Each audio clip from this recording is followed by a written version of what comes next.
What's good? What's good? Dear Lebron James, I have loved watching you play basketball for the last 10 to 15 years. I'm not even like a huge basketball fan. I'm just a fan of athleticism and team sportsmanship. And you are a friggin' great passer. You pass the ball so well. It's just... And then on top of everything else that you do, you're a fantastic athlete and fantastic basketball player, and it's been fun watching you play. And another reason that I'm a fan of yours is because I am aware of your struggle, your journey. From what I understand, you had a single mom who worked her butt off to help you achieve your dream. I'm a little envious of that because... my mom did not do everything she could for her family. And so, in a weird way, you possess a privilege that I don't. On top of millions upon millions upon millions upon millions of dollars. But I do absolutely understand that growing up as a young black man in America presents a unique set of struggles I will never be able to even begin to sympathize with, and it's not my place to do that. It is my place to speak truth to power with the goal of bringing unity to the people and ridding our world of evil and corruption. So that way, future young black men do not have to go through what you went through. And so as I say all of this, I say this as an olive branch of sorts, because I think most people would agree police brutality is bad. And most people right now are looking around at their government and they don't know what the heck is going on. And so I understand how you might see the world through the lens of race. I would like to have a conversation with you about broadening your views to create a better world for everyone. And so I want to just show some graphics. I know you're familiar with Twitter. Here's the first one from Black Lives Matter, an organization that I don't necessarily support, but I think we need to talk because I want to be an ally and I want to help bring unity to the world. So let's read this. Biden is currently sending more military equipment to our neighborhoods than Trump did. You read that right. Our communities are being terrorized at a greater rate than they had been under Trump. That is what we call the establishment. The propaganda and the culture wars are programming people to just assume that the Democrats are good and Republicans are evil. Divide and conquer. The ruling class, the wealthy, the elites have been doing it for thousands of years. That is what has enabled the control of populations. Okay, so I want to bring up another one.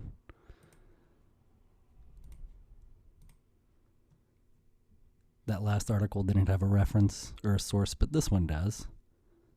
I'm not familiar with LexisNexis, but let's just take a look. The number of New York Times articles mentioning racism. And it starts at 1980 and it goes to about 2020, 2021. And you'll notice around 2012, there was a dramatic increase through 2020. A huge, like that's exponential right there. And this spike happens to coincide with the Occupy Wall Street protests. Some people have made the connection or suggestion that the people were finally becoming united and they needed to do something to divide us.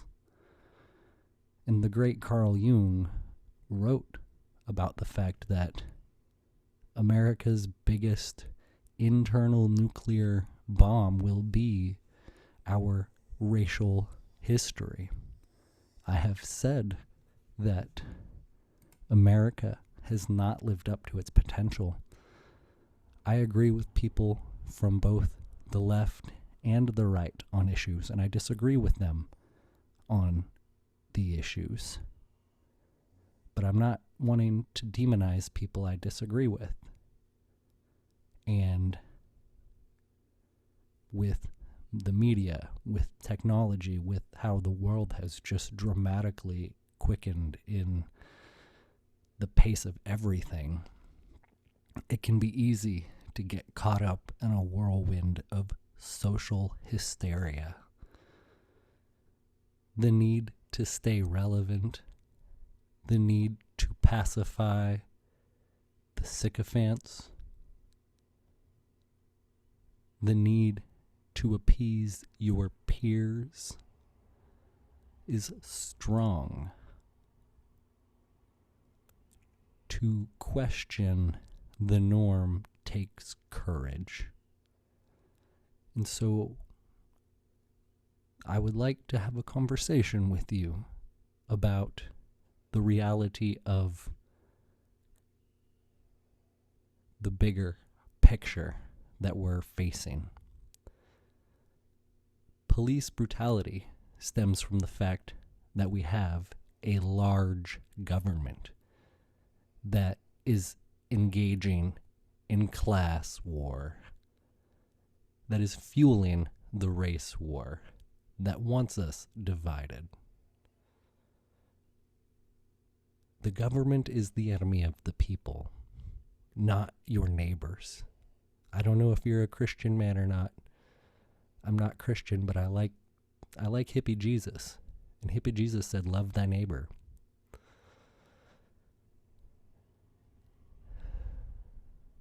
And that can be tough when there is so much hate and darkness and fear being spread through our country. But that's why we need people like you, people that I admire, people in positions of power to speak up as you have been doing. And I commend you for using your voice and your platform to raise awareness. I just hope that maybe you can expand your awareness.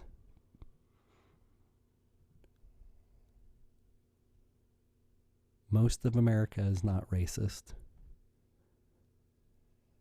If we had fewer laws and more economic opportunity, there would be less crime. There would be less need for police. This country has not lived up to its potential.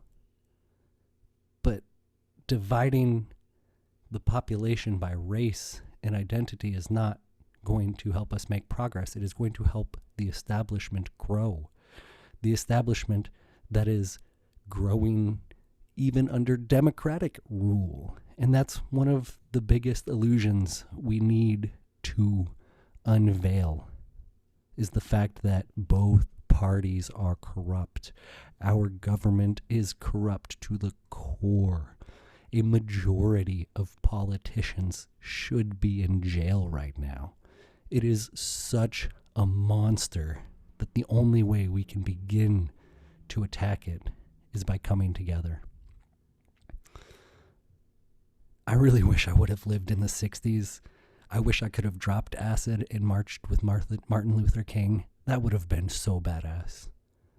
Maybe I can march with you. It would be an honor. It truly would. We can do this. We can do this. Just like I believe you can win the finals. I believe that you can help heal our country as well. And so if somehow you see this, let's make it happen. Let's talk. Let's talk about the big picture. Let's talk about raising the collective together. Much love.